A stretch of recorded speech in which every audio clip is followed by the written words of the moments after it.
प्यारे बच्चों और साथियों, आज है 4 जुलाई और 4 जुलाई को जो भी राष्ट्रीय अंतर्राष्ट्रीय घटनाएं घटित हुई हैं राष्ट्रीय या अंतर्राष्ट्रीय स्तर की, उन सभी घटनाओं का तथ्यसार लेकर हम आपके सामने फिर उपस्थित हैं। कल किसी कारणवश वीडियो अपलोड नहीं हो पाया था, जिसके कारण थोड़ा सा लेट वीडियो पहुंचा, उसके लिए क्षमा प्रार्थी। लेकिन उसमें क्या करें, तकनीकी कारणों से हो जाता है ऐसा। दूसरी सबसे बड़ी बात क्या है कि हम लोग बिल्कुल प्रोफेशनल नहीं हैं कि हमें उसके बारे में बहुत सारी जानकारियां हैं, तो ध्यान रखेंगे। तो प्रोफेशनल ना होने के कारण स्वाभाविक है कि हमसे ये त्रुटियां हो सकती हैं। अब या तो हम प्रोफेशनल हों कि पूरी तरह से व्यवसायीकरण के, और हम पहले से आप कह चुके हैं शिक्षा व्यवसाय नहीं हो सकती, और हम तो बिल्कुल व्यवसाय नहीं कर सकते। इसलिए अगर कहीं पर भी त्रुटियां होती रहें तो आप थोड़ा सा समराइज़ करिएगा और हम भी थोड़ा सा मैनेज करेंगे, प्रयास करेंगे वो त्रुटियां कम से कम हो, और आप प्रयास करेंगे ये त्रुटि हो जाए। चलिए, टू आर इज ह्यूमन, गलती इंसान से ही होती है, लेकिन अगर तकनीकी कारणों से हो तो उसे इंसान को दोष ना दें, है ना। चलिए शुरू करें अपने सेशन को। बढ़िया सा मज़ा आएगी पढ़ने में, और आप अच्छे से बिंदुओं को तैयार कर रहे होंगे, बहुत अच्छा लग रहा है। लाइव क्लास में हर हालत में 12:30 से लेकर 3 बजे के बीच आप रहा करिए। आशीष सर 12:30 से लेकर 12:40 या 1:30 या 1:35 तक पढ़ाते हैं, और 45 से हम क्लास लेते हैं कंटिन्यू। कुछ तथ्य कल छूट गए थे, उनको हम बारी बारी से आज अध्ययन करेंगे। चलिए शुरू करें अपना सेशन बहुत बड़ा ना करने के लिए, सेशन बड़ा हो लेकिन उस इकोनॉमिक बहुत कंडीशन, यानी क्वांटिटेटिव नहीं क्वालिटेटिव होना चाहिए। तो चलिए क्वालिटी पे ध्यान देते हैं। कल के सवाल का पहले जवाब, हाल ही में किस राज्य में मनरेगा के तहत सर्वाधिक काम कराया गया? तो आपको अच्छे से याद है कि उत्तर प्रदेश सरकार ने मनरेगा के तहत सबसे ज़्यादा काम कराया। चलिए उत्तर प्रदेश के बारे में लिख लीजिए, अपने राज्य के बारे में तो कम से कम जानो यार। उत्तर प्रदेश के बारे में ज़्यादा से ज़्यादा लिखकर हम कमेंट्स बॉक्स में जवाब देंगे, है ना।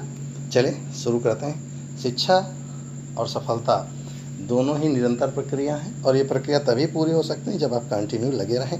ये प्रक्रिया 1 दिन की नहीं, 2 दिन की नहीं, 6 महीने की नहीं, 1 साल की नहीं, 2 साल की हो सकती है, कभी कभी 3 साल की हो सकती है। इसलिए घबराने की आवश्यकता नहीं हो सकती। क्यों? कहीं पर भी गड़बड़ हुआ इसका मतलब है कि हमें फिर से संशोधन करके वापस आना होगा, ये नहीं कि हम हार के बैठ जाए ना। चलिए इस फिगर को जल्दी देख लीजिए, हम कुछ बहुत बढ़िया इंटरेस्टिंग सा पढ़ने जा रहे हैं। सबसे पहले है, अपेक सम्मेलन को किस देश ने स्थगित करने का फैसला किया? तो अपेक का सम्मेलन होता न्यूजीलैंड में, और न्यूजीलैंड ने कोविड-19 को लेकर गंभीरता प्रदर्शित करी और इसको स्थगित कर दिया, है ना। तो देखते हैं, न्यूजीलैंड ने कोविड-19 महामारी के कारण वर्ष 2021 में होने वाली एशिया प्रशांत आर्थिक that is Asia Pacific economic cooperation summit को रद्द करने की घोषणा की। यह सम्मेलन न्यूजीलैंड के ऑकलैंड में आयोजित किया जाना था।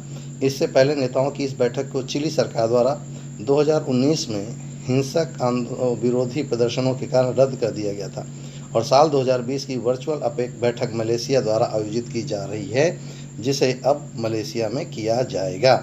अपेक के कार्यकारी निदेशक हैं डॉक्टर रेबेक फातिमा इस्टामारिया, और अपेक का मुख्यालय है सिंगापुर। अपेक की स्थापना हुई थी 1989 में। चलिए आपके लिए बढ़िया काम, 1989 में कौन सी एक अंतर्राष्ट्रीय घटना घटी थी या राष्ट्रीय, आप लिख दें जल्दी। ये दोनों शख्सियत को अच्छे से पहचान लीजिए। यस, बहुत ही बड़ी शख्सियत है आपके और हमारे हिसाब से।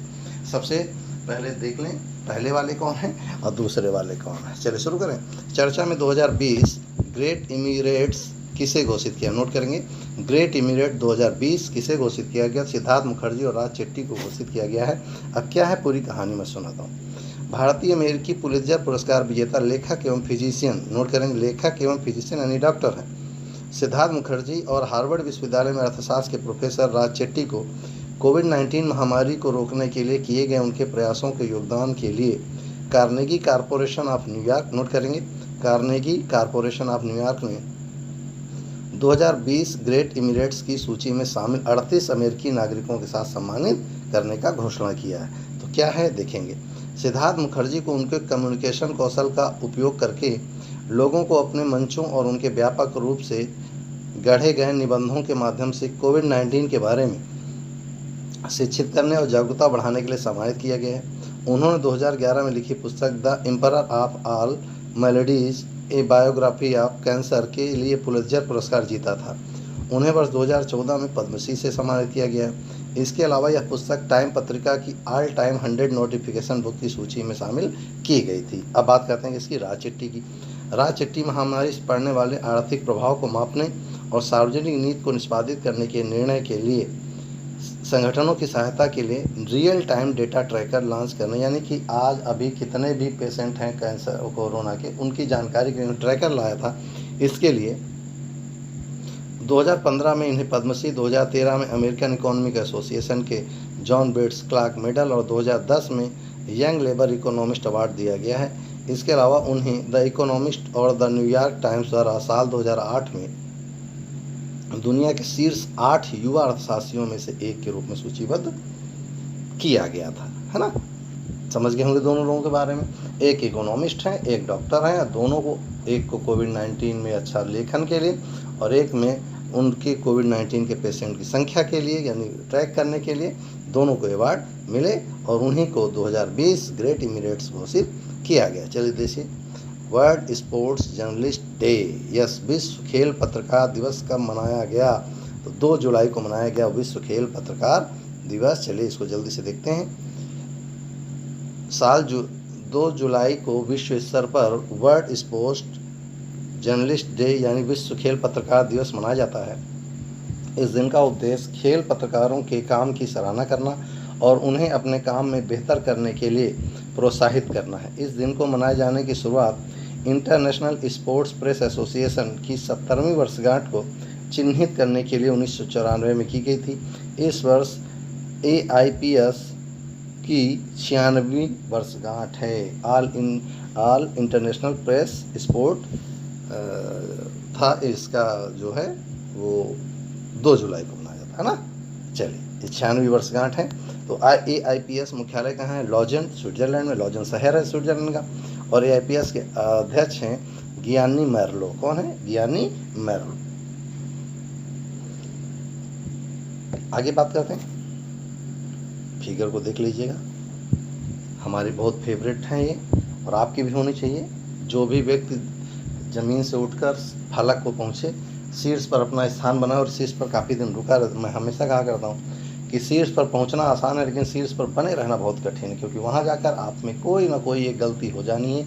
वो चाहे अभिमान आ जाए, चाहे वो जिसे प्रेडुलेंट कहते हैं वो आ जाए, मीन्स घमंड जिसे कह सकते हो, या फिर आपको ये एहसास हो जाए कि मैं वो श्रेष्ठ हूँ, तो उस सब चीज़ों में आप नीचे आना तय हैं। इसीलिए ये एक ऐसी महिला है जो टॉप पर गई और फिर नीचे कभी नहीं है। क्यों? उन्होंने अपने आप को मेंटेन किया। जिसमें गुण होगा वो दिखावटीपन नहीं होगा, वो वास्तविकता धरातल पर रहता है। ध्यान रखें, चर्चा में सरोज खान का अभी निधन हुआ। वह किस क्षेत्र से संबंधित थी? तो सरोज खान एक कोरियोग्राफर थी। ठीक, आप सुनते होंगे जो गीता माँ करके आप देखते हैं DID या किसी भी शो में, वो इन्हीं की चेली हैं सही शब्दों में। दिग्गज बॉलीवुड कोरियोग्राफर सरोज खान को निधन हुआ। सरोज खान के नाम से लोकप्रिय कोरियोग्राफर का असली नाम निर्मला नागपाल था। उन्होंने बाल कलाकार के रूप में फिल्म इंडस्ट्री में पहला कदम रखा, जिसमें उन्होंने नजराना में छोटी श्यामा की भूमिका निभाई थी। वह 1950 के दशक में डांसर B सोहन लाल के मार्गदर्शन में विमल राय की फिल्म मधुमती फिल्मों बतौर बैकग्राउंड डांसर बनी थी। ये उनकी शुरुआती चीज़। कुल मिला के वो एक कोरियोग्राफर थी और सफल कोरियोग्राफर थी। ठीक, चलिए इसको देखते हैं। विश्व बैंक ने MSME के लिए त्वरित सहायता हेतु कितनी धनराशि आवंटित की है? तो ये राशि है $750 मिलियन। कितनी? $750 मिलियन। विश्व बैंक ने MSME, चलिए फॉर्मूला लिखिए, micro small medium enterprises, MSME के लिए $750 मिलियन के आपातकालीन प्रतिक्रिया कार्यक्रम को मंजूरी दी है। इस MSME आपातकालीन प्रतिक्रिया कार्यक्रम का उद्देश्य कोविड-19 संकट से बुरी तरह प्रभावित हुए सूक्ष्म, लघु और मध्यम उद्यमों में वित्त के प्रवाह में वृद्धि के लिए सहयोग करना है।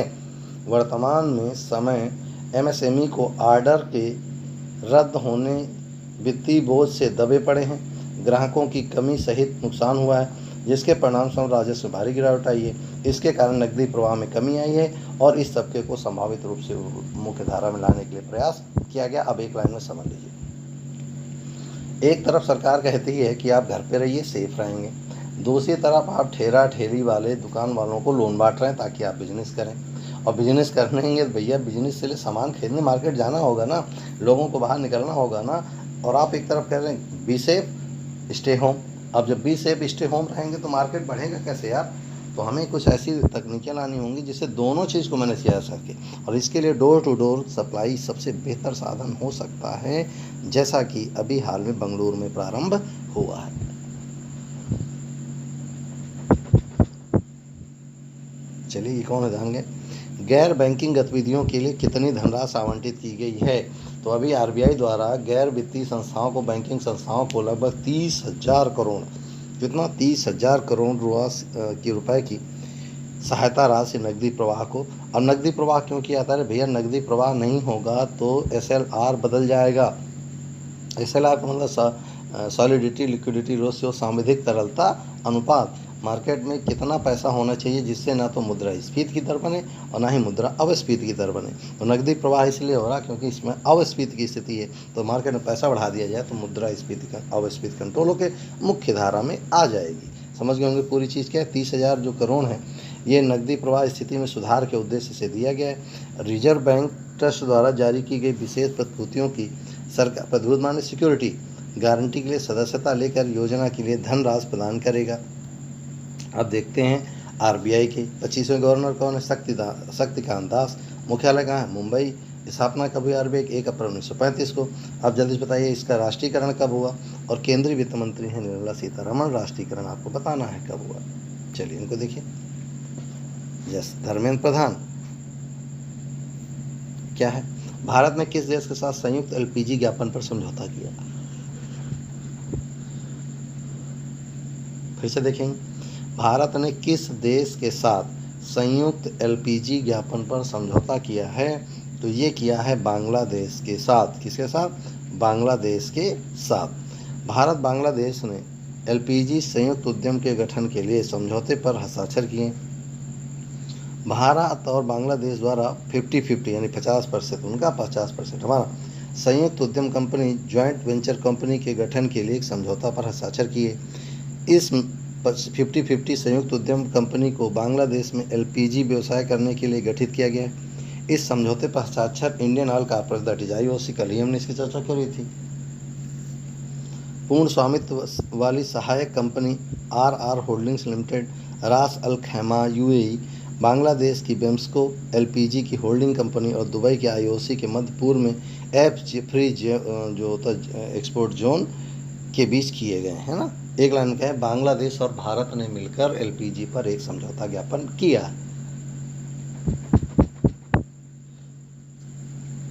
बांग्लादेश की प्रधानमंत्री शेख हसीना, राजधानी ढाका, मुद्रा टका, इंडियन ऑयल कॉर्पोरेशन के अध्यक्ष हैं संजीव सिंह। कल अभी बताता है इनकी जगह पर अब नए व्यक्ति आएंगे, मुकेश जी, है ना।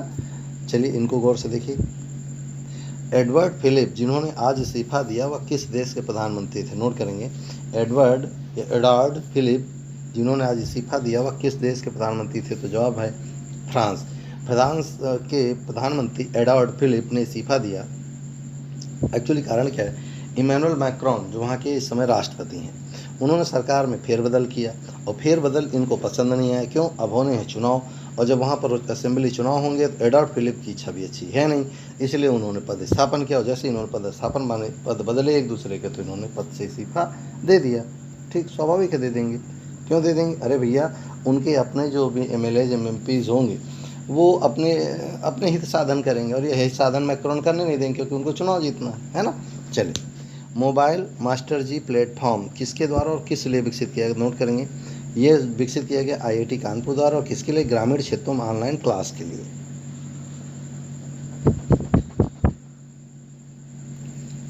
IIT कानपुर ने एक घर से कक्षा टीचिंग सेटअप मोबाइल मास्टर जी, नोट कर लिए, विकसित किया। इससे भारत के ग्रामीण छात्रों के लिए बहुत फायदेमंद होने की उम्मीद है। इस सेटअप पर अपने स्मार्टफोन का उपयोग करके शिक्षकों के लेक्चर या निर्देश को रिकॉर्ड किया जा सकता है और बच्चों तक पहुंचाया जा सकता है। ये महत्वपूर्ण चीज़ थी जो हमें आप तक पहुंचानी थी। चलिए अब बात करें भारत के प्रमुख नगरों के संस्थापक परीक्षाओं के दृष्टिकोण से हम लेकर आपके लिए लाए हैं। कोलकाता की स्थापना की थी जॉब चारनाक ने। मुंबई की नोट करेंगे ओनाल्ड ऑक्जिस, नोट करेंगे ओनाल्ड ऑक्जिस, है ना। भोपाल की राजा भोज, हम इसके बारे में खूब पढ़ाए थे आपको। कहाँ पर याद करें? राजा भोज की कहानी हमने अशोक के समय पढ़ाई थी आपको, है ना। नई दिल्ली एडविन लुटियंस, आगरा सिकंदर लोदी, इंदौर अहिल्याबाई, थार राजा भोज। ये राजा भोज दूसरे, वो राजा भोज दूसरे। तुगलकाबाद मोहम्मद तुगलक, जयपुर सवाई राजा जयसिंह, सागर उदालसाय, लखनऊ आसफुद्दौला, नोट करेंगे लखनऊ की स्थापना आसफुद्दौला ने की थी। इलाहाबाद की स्थापना नामी इलाही अकबर, झांसी की वीर सिंह जुदेव, अजमेर की अजय राज सिंह, नोट करेंगे अजमेर की स्थापना अजय राज सिंह ने की थी, जहाँ पर किला बनाया था अकबर ने। उदयपुर राणा उदय सिंह, टाटानगर जमशेदजी टाटा, भरतपुर राजा सूरजमल, अगला है कुंभलगढ़ राजा कुंभा, पटना उदयन पढ़ा चुके हैं हम, मुंगेर चंद्रगुप्त मौर्य, नालंदा राजा धर्मपाल, रायपुर ब्रह्मदेव, दुर्ग जगतपाल, देहरादून राजा जौनसार बाबर, नोट करेंगे राजा जौनसार बाबर मुस्लिम नहीं बल्कि वहाँ के क्षेत्रीय।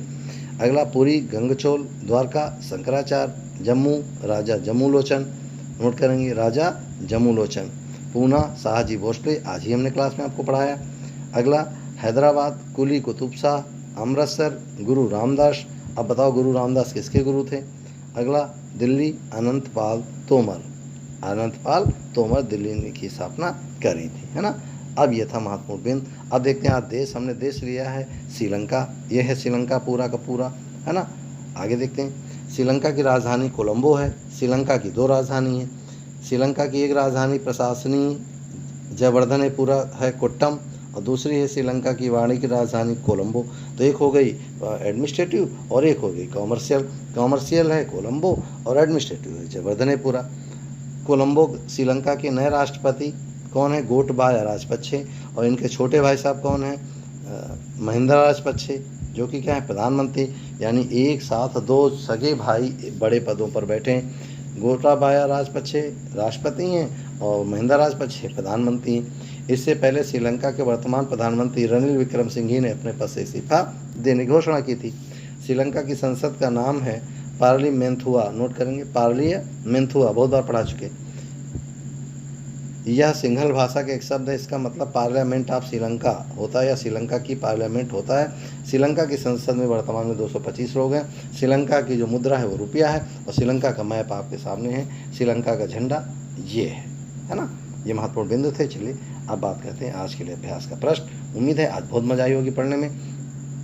भारत में हिंदी के बाद सर्वाधिक बोले जाने वाली भाषा कौन सी है, नोट करेंगे। भारत में हिंदी के बाद सर्वाधिक बोले जाने वाली भाषा कौन सी है, बांग्ला, मराठी, उर्दू या अंग्रेजी। फिर से नोट करें, बांग्ला, मराठी, उर्दू या अंग्रेजी। आपको बताना है कमेंट्स बॉक्स में इनमें सर्वाधिक हिंदी के बाद बोली जाने वाली भाषा कौन सी है। उम्मीद है आपको बहुत मजा आई होगी इस सेशन को करके। बहुत सारी चीज़ें हमने नहीं सीखी, बहुत सारी चीज़ें हमने पुरानी में ऐड करी, और बहुत सारी चीज़ें ऐसी होती हैं जो सामान्य जीवन के लिए आवश्यक होती हैं, है ना। तो ये था आज हमारा सेशन। इसको नोट कर लीजिएगा, तैयार कर लीजिएगा। पीडीएफ फाइल हम हमेशा लगा ही देते हैं। अगर किसी चीज़ में पीडीएफ फाइल ना लगी हो तो कमेंट्स बॉक्स में बता दिया करें, तो हम पीडीएफ फाइल अपलोड कर दिया करेंगे, क्योंकि ज़्यादा हमें इसमें किट आता नहीं। जितना भी लोग सिखा देते हैं मैं उतना पहुँचाता रहता हूँ। चलिए फिलहाल आज इतना ही, मिलते हैं नेक्स्ट वीडियो में नई उम्मीद के साथ, नए जोश के साथ। फिलहाल जय हिंद।